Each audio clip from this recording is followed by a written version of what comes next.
Quero saudar os irmãos presentes e aqueles que nos acompanham pelos canais midiáticos da igreja e pedir aos irmãos que abram suas Bíblias na primeira carta do apóstolo Paulo à igreja de Corinto, no capítulo 15.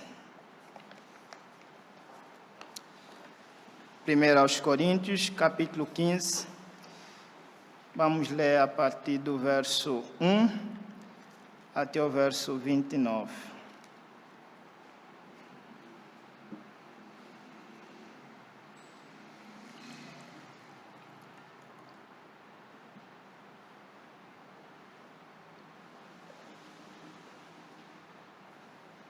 Diz assim a palavra de Deus em 1 aos Coríntios, capítulo 15, a partir do verso 1. Irmãos, venham lembrar-vos o evangelho que vos anunciei, o qual recebestes e no qual ainda perseverais. Por ele também sois salvos, se retiverdes a palavra, tal como vou-la preguei, a menos que tenhais crido em vão. Antes de tudo, vos entreguei o que também recebi, que Cristo morreu pelos nossos pecados, segundo as Escrituras, e que foi sepultado e ressuscitou ao terceiro dia, segundo as Escrituras. E apareceu a Cefas e depois aos 12. Depois, foi visto por mais de 500 irmãos de uma só vez, dos quais a maioria sobrevive até agora, porém alguns já dormem. Depois foi visto por Tiago, mais tarde por todos os apóstolos, e afinal, depois de todos, foi visto também por mim, como por um nascido fora do tempo.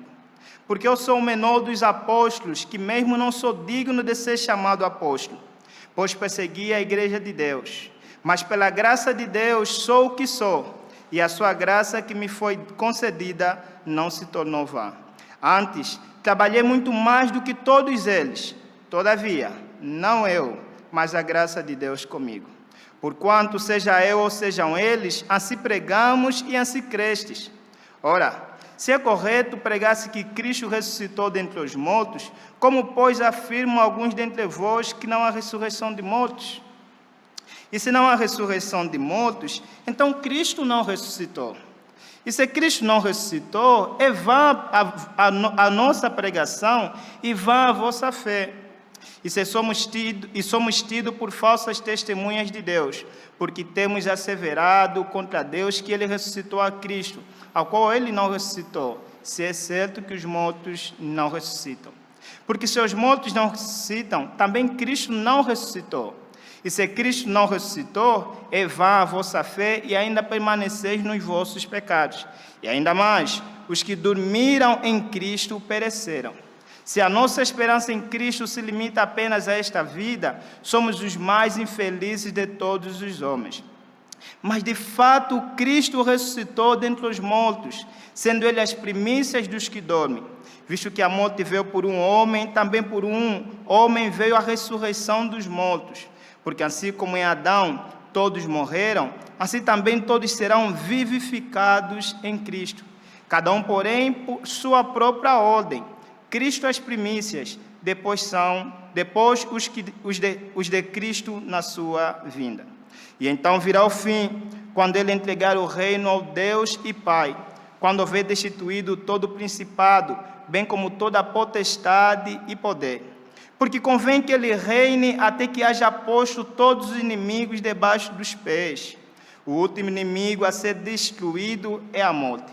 Porque todas estas coisas sujeitou debaixo dos pés. E quando diz que todas as coisas lhe estão sujeitas, certamente exclui aquele que tudo lhe subordinou. Quando, porém, todas as coisas estiverem sujeitas, então o próprio Filho também se sujeitará àquele que todas as coisas lhe sujeitou, para que Deus seja tudo em todos. Que leitura tão longa, né? Mas ela então engloba a mensagem para o dia de hoje, e era então necessário que lêssemos todos esses 28 versículos. Mas antes então, meus irmãos, vamos nos dirigir a Deus em oração, pedindo então o seu auxílio. Vamos orar? Pai Santo, nós te louvamos pelo privilégio que temos de ouvirmos a Tua Palavra. Pedimos que edifica-nos, Pai querido, com a instrução da Tua Palavra, Que o Senhor fale poderosamente ao nosso coração, nos edificando. É a nossa oração nos merecimentos do Senhor Jesus. Amém. O cristianismo e as demais religiões não passam de invenções humanas. Sim, foram os homens que inventaram todas essas coisas. E, na verdade, se você estudar a história, você verá que já no passado, antes mesmo do surgimento do cristianismo, as pessoas já haviam criado contos, mitos sobre a existência de um Deus, sobre a existência de esperança do futuro. Assim, meus irmãos, foi a palavra de um amigo meu que, após entrar na universidade, abandonou a fé e então virou um ateu. Ele passou então a considerar que o cristianismo, semelhante a outras religiões, elas não passam de um mito. E ele então abandonou a fé e passou a ser ateu. Talvez você já se deparou com essa questão, ou talvez você conhece alguém que se depara com essa questão. Lê-se sobre a mitologia grega, a mitologia dos outros povos, e a gente então vai compreender ou fica indagado, somos indagados sobre o cristianismo. Será que o cristianismo é real? Será que o cristianismo não passa também de uma mitologia, assim como a mitologia dos outros povos? O que você acha sobre isso? Qual a resposta você daria para isso? Pois bem, meus irmãos, o nosso texto nos ajuda a resolver essa questão. O nosso texto, ela traz preciosas verdades sobre a nossa fé. Aqui, meus irmãos, Paulo faz uma apresentação do Evangelho de Cristo. Na verdade, é uma reapresentação do Evangelho ao qual já havia pregado na igreja de Corinto.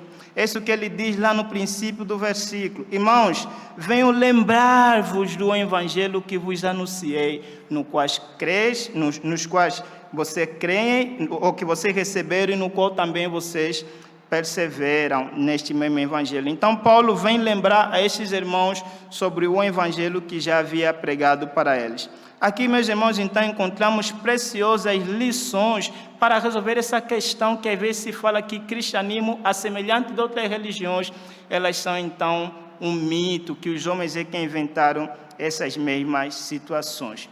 O nosso texto, então, gostaria de ver com os irmãos no nosso texto a questão da singularidade do Evangelho de Cristo.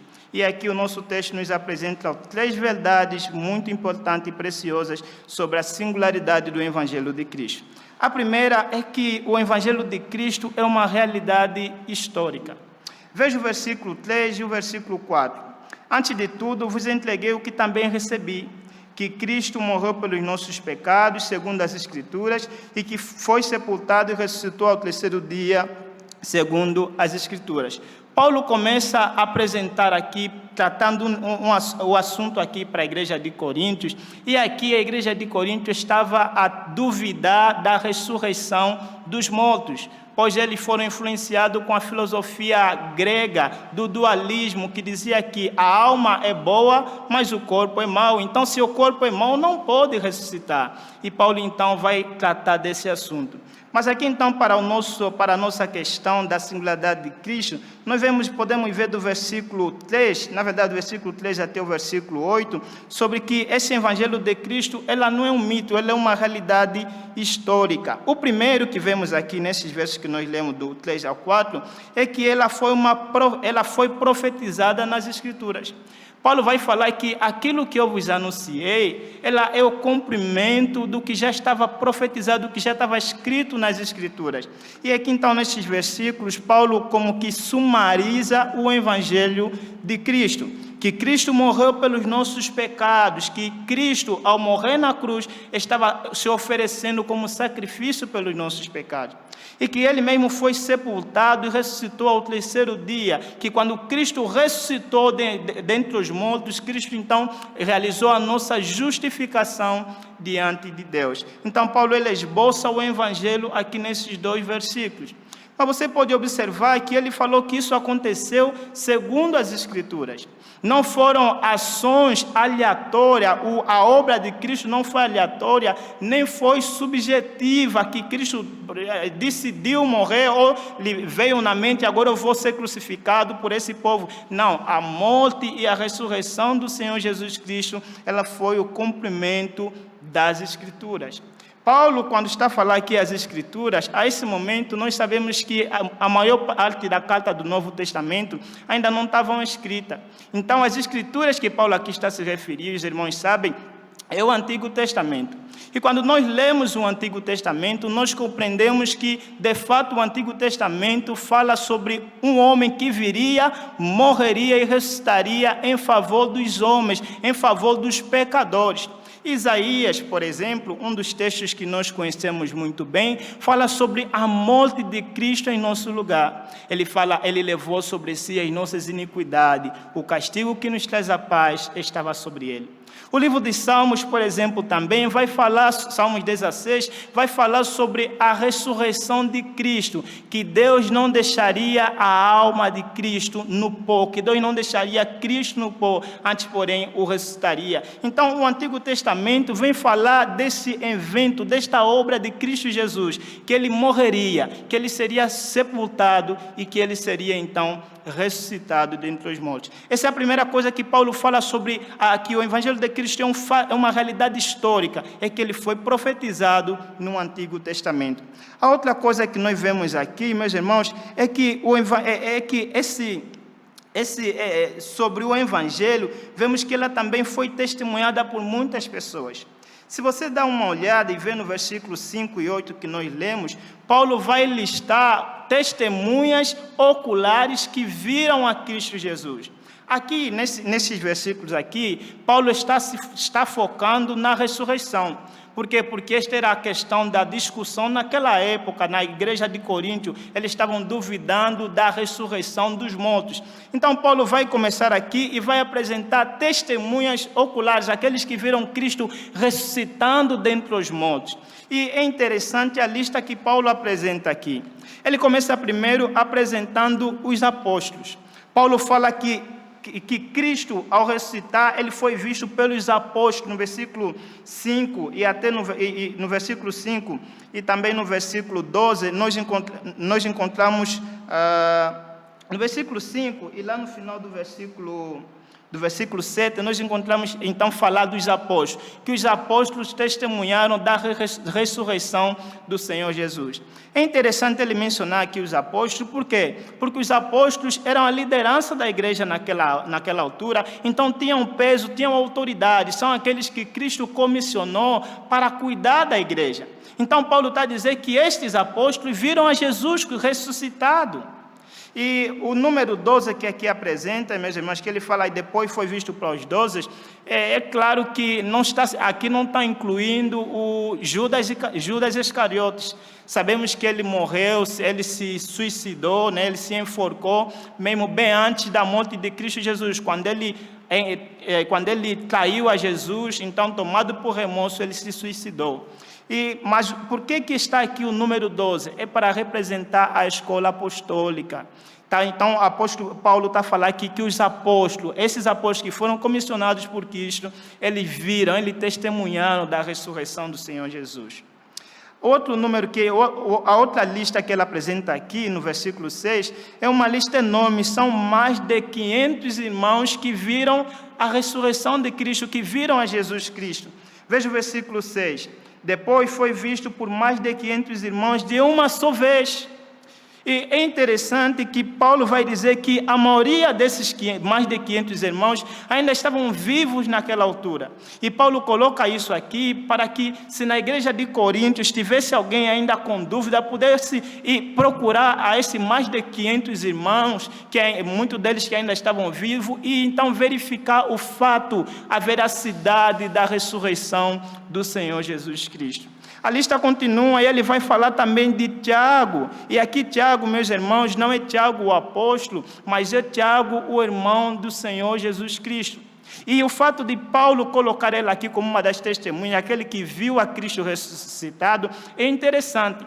Não só simplesmente porque Tiago era irmão de Jesus, mas porque Tiago, enquanto Jesus estava no seu tempo de ministério, antes dele ter morrido e ressuscitado, Tiago e os restantes irmãos de Jesus Cristo, eles não criam em Cristo. Tiago, ou bem dizer, o meio-irmão de Jesus, que é filho de José e de Maria, eles não criam em Cristo e zombavam até do ministério de Cristo.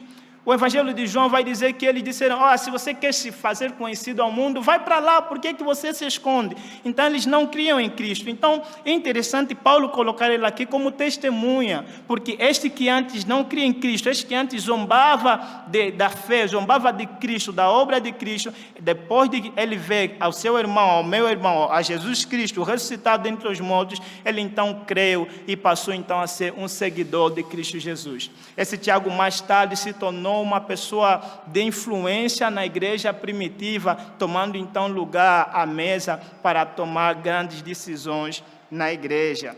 E por último, meus irmãos, outra lista que ele apresenta aqui, outra testemunha, é o próprio Paulo. Paulo se evoca como uma testemunha também da ressurreição de Cristo, isso no versículo 9, no versículo 8, e ao final de todos, foi visto também por mim como por um nascido fora de tempo.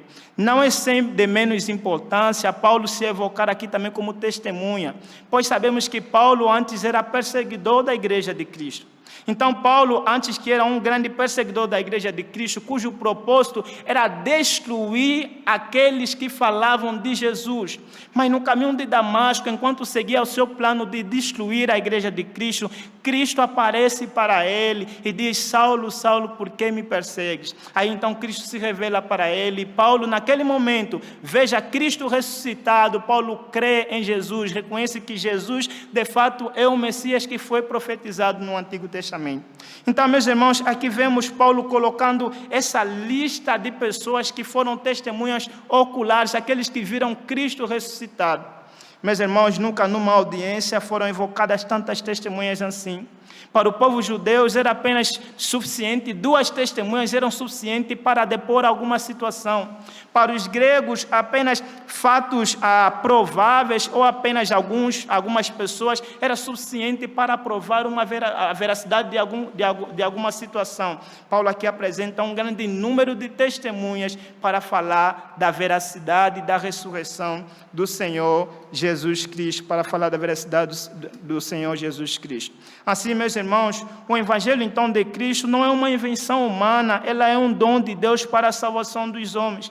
Não foram os apóstolos que criaram, foi Deus quem inspirou os profetas para falarem dela, e isso desde os tempos antigos. Essa questão de que o cristianismo seja um mito, na verdade não é uma questão recente. Não é só o meu amigo que depois de entrar na universidade abandonou a fé e passou a ser ateu. Já nos tempos dos apóstolos isso já existia. Você se lembra do que Pedro escreveu na sua segunda carta? Pedro escreveu dizendo assim, porque não vos demos a conhecer o poder e a vinda de nosso Senhor Jesus Cristo, seguindo fábulas engenhosamente inventadas, mas nós mesmos fomos testemunhas oculares da sua majestade, pois recebeu da parte de Deus honra e glória, quando pela glória excelsa lhe foi enviada a seguinte voz, este é meu Filho amado, em quem me comprazo. Então, já naquela altura, algumas pessoas pensavam que fosse também um mito, assim como um mito entre outros povos. Mas já lá, Pedro já escreve que o cristianismo, o Evangelho de Cristo não é um mito, é algo realmente histórico, é algo que aconteceu. Então, meus irmãos, a primeira coisa que vemos aqui sobre a singularidade do Evangelho de Cristo é que ela é uma realidade histórica.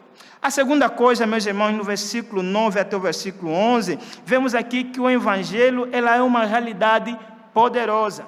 Nós podemos ver isso aqui por 2 situações que é apresentado aqui sobre o exemplo da vida do próprio Paulo. O versículo 9 vai dizer, porque eu sou o menor dos apóstolos, que não sou digno de ser chamado apóstolo, pois persegui a igreja de Deus. Mas pela graça de Deus sou o que sou. Já falamos que Paulo era um grande perseguidor da igreja de Cristo, mas quando ele se deparou com Cristo ressurreto, o poder do Evangelho o alcançou. Este Evangelho, ela é poderosa, e esse Evangelho alcançou este Paulo que era um grande perseguidor da igreja de Cristo. Aqui então, meus irmãos, vemos o poder transformador do Evangelho. Como pode ser um mito, algo que transforma as pessoas? Como pode ser um mito essa mensagem do Evangelho que transforma a pessoa de perseguidor para perseguido? Paulo, que antes era perseguidor, depois virou a ser perseguido por aquilo que ele antes perseguia, porque agora já cria em Cristo Jesus. Veja aqui que está a dizer: mas pela graça de Deus sou o que sou. Já não sou um perseguidor.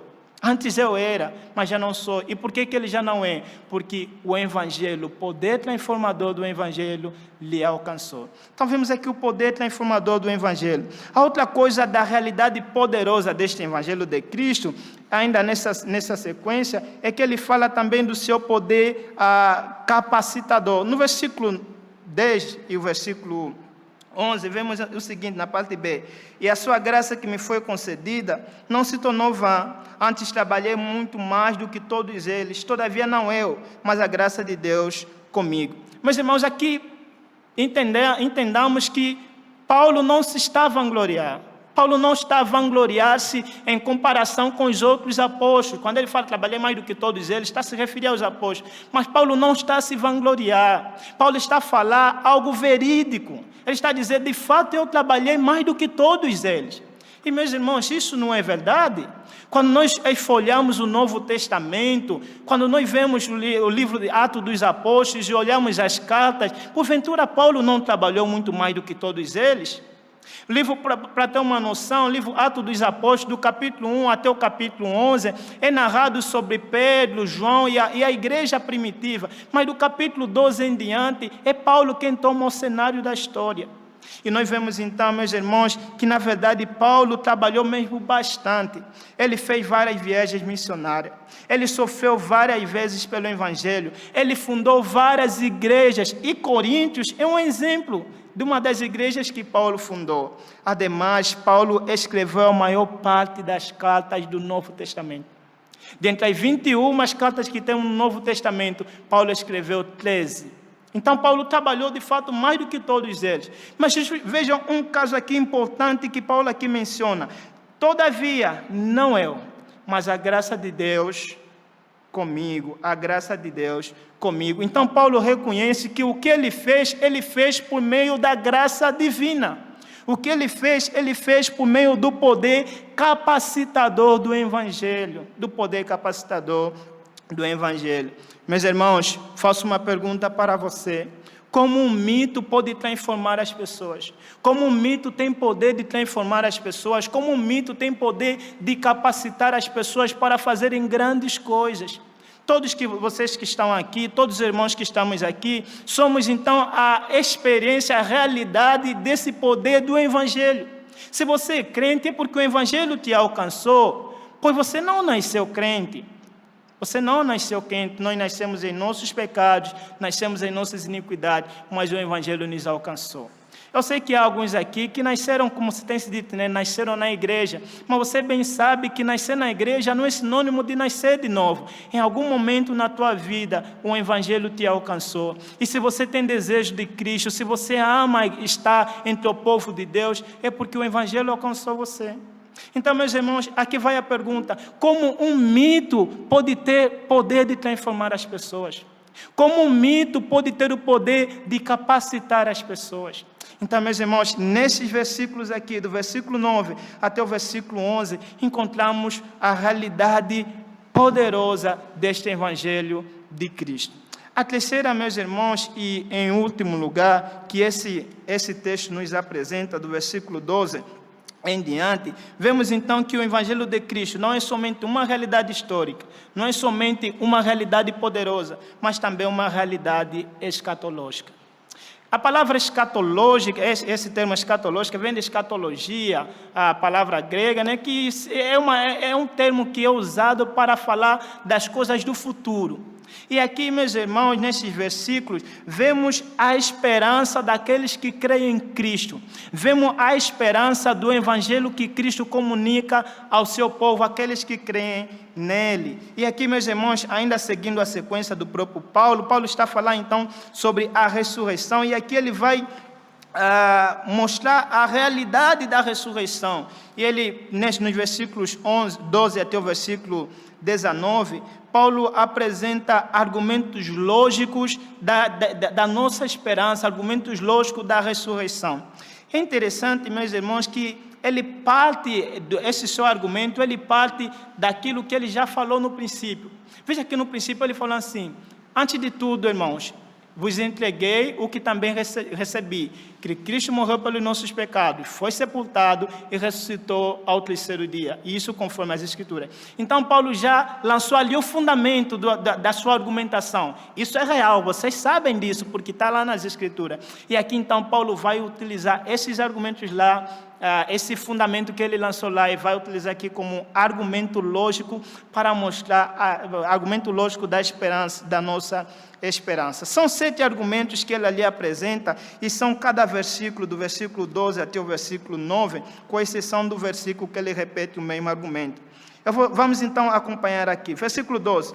Ora, se é correto pregar que Cristo ressuscitou dentre os mortos, como, pois, afirmam alguns dentre vós que não há ressurreição dos mortos? Esse é o primeiro argumento. Segundo argumento: e se não há ressurreição de mortos, então Cristo não ressuscitou. O terceiro argumento: e se Cristo não ressuscitou, é vã a nossa pregação e é vã a vossa fé. Quarto: e somos tidos por falsas testemunhas de Deus, pois temos asseverados contra Deus que Ele ressuscitou a Cristo, a qual Ele não ressuscitou, se é que os mortos não ressuscitam. Quinto: porque se os mortos não ressuscitam, também Cristo não ressuscitou. Aliás, essa parte aqui, ele já falou lá no versículo 13. Mas lá, então, quinto versículo 17. E se Cristo não ressuscitou, é vã a vossa fé, e ainda permaneceis nos vossos pecados. Sexto, e ainda mais, os que dormiram em Cristo pereceram. E por último, sétimo argumento: se a nossa esperança em Cristo se limita apenas a esta vida, somos os mais infelizes de todos os homens. Veja então aqui 7 argumentos lógicos que Paulo utiliza para afirmar a nossa esperança. Olha, se Cristo não ressuscitou, por que nós pregamos que Ele ressuscitou? Mas se Cristo ressuscitou, então por que os mortos não ressuscitam? Se os mortos não ressuscitam, então Cristo não ressuscitou. E se Cristo não ressuscitou, é vã a nossa pregação e, consequentemente, a vossa fé. Se Cristo não ressuscitou, aqueles que dormiram, aqueles que morreram confiando em Cristo, estão perdidos, porque Cristo não ressuscitou, uma vez que a ressurreição de Cristo garante a nossa justificação, e a ressurreição de Cristo garante-nos a certeza do mundo por vir. E ele então continua aí nas suas argumentações e diz que se Cristo não ressuscitou, nós somos os mais infelizes deste mundo. Então vemos aqui, meus irmãos, esses 7 argumentos que Paulo utiliza para provar, então, para mostrar, para falar sobre a nossa esperança. Do verso 20 até o verso 28, ali então Paulo continua, após apresentar seus argumentos lógicos da esperança da ressurreição, Paulo então afirma nessa seção, do verso 20 até o verso 28, que Cristo de fato ressuscitou. Olha o versículo 20. Mas de fato Cristo ressuscitou dentre os mortos, sendo Ele as primícias dos que dormem, ou seja, o primeiro que ressuscitou. De fato Cristo ressuscitou. Então, e como para evidência, e ele aqui então mostra ali pelas evidências históricas que já apresentou lá como fundamento, versículo 3 e 4, ele continua dizendo assim que essa ressurreição de Cristo garante a nossa ressurreição. Olha o versículo 21. Visto que a morte veio por um homem, também por um homem veio a ressurreição dos mortos. Porque assim como em Adão todos morreram, assim também todos serão vivificados em Cristo. Então a ressurreição de Cristo garante a nossa ressurreição. Cristo ressuscitou e nós também seremos ressuscitados. Nós também seremos ressuscitados. 3 coisas então aqui que Paulo apresenta sobre a nossa firme esperança do futuro. São 3 coisas. Primeiro, que Cristo destruirá o império das trevas. Isso no versículo 25. Porque convém que Ele reine até que haja posto todos os inimigos debaixo dos pés. Paulo está a dizer que Cristo ressuscitou e Cristo vai vir, e quando Ele retornar, Ele vai destruir o império das trevas.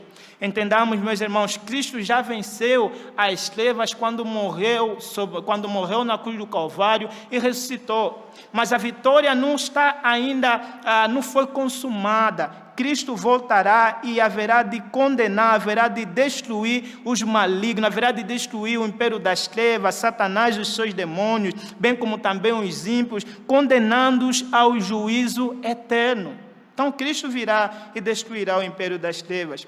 A outra coisa é que Cristo virá e destruirá o poder da morte. Olha o versículo 26. O outro inimigo a ser destruído é a morte. De fato, Cristo ressuscitou. Ele vai destruir o poder das trevas. Ele também vai destruir a morte. Quando Cristo voltar, ele vai destruir a morte. E a morte já não terá poder sobre o povo de Deus, sobre o povo de Deus. A terceira coisa aqui, então, é que Cristo consumará o reino de Deus. Cristo vai retornar. Esse Cristo que ressuscitou, ele retornará e consumará o reino de Deus. Olha o versículo 24, versículo 28. E então virá o fim, quando ele entregar o reino ao Deus e Pai, quando houver destruído todo o principado, bem como toda a potestade. Versículo 28. Quando, porém, todas as coisas lhe estiverem sujeitas, então o próprio Filho também se sujeitará àquele que todas as coisas lhe sujeitou, para que Deus seja tudo em todos. Então Cristo consumará o reino de Deus, ele haverá de vir. Meus irmãos, hoje parece que o reino de Deus é apenas uma realidade espiritual. Em certo sentido, nem tudo hoje está subordinado a Deus. De fato, nem tudo está subordinado a Deus.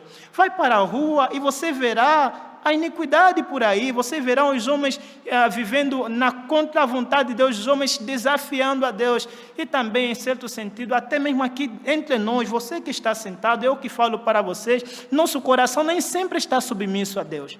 Nosso coração, às vezes, se rebela contra Deus, mas aqui então as Escrituras estão mostrando que Cristo virá e vai consumar esse reino que ele conquistou com a sua morte e ressurreição. Quando ele voltar, ele vai consumar, ele vai renovar todas as coisas, ele vai restaurar toda a criação, ele vai não somente destruir o poder do mal, vai destruir não somente o poder da morte, mas também vai destruir todas as coisas maliciosas, vai implementar o reino de Deus sobre esse cosmos. Lá, quando Cristo retornar naquele dia, os céus e a terra serão todo o reino de Deus. Os céus e a terra, veremos então a transformação dela e elas todas estarão subordinadas completamente à vontade de Deus. Naquele dia, podemos então ver que a criação que hoje geme e chora por causa do pecado ao qual foi submissa, por causa da maldição do pecado que ela foi sujeita por causa do pecado do homem, naquele dia então veremos a criação se alegrando,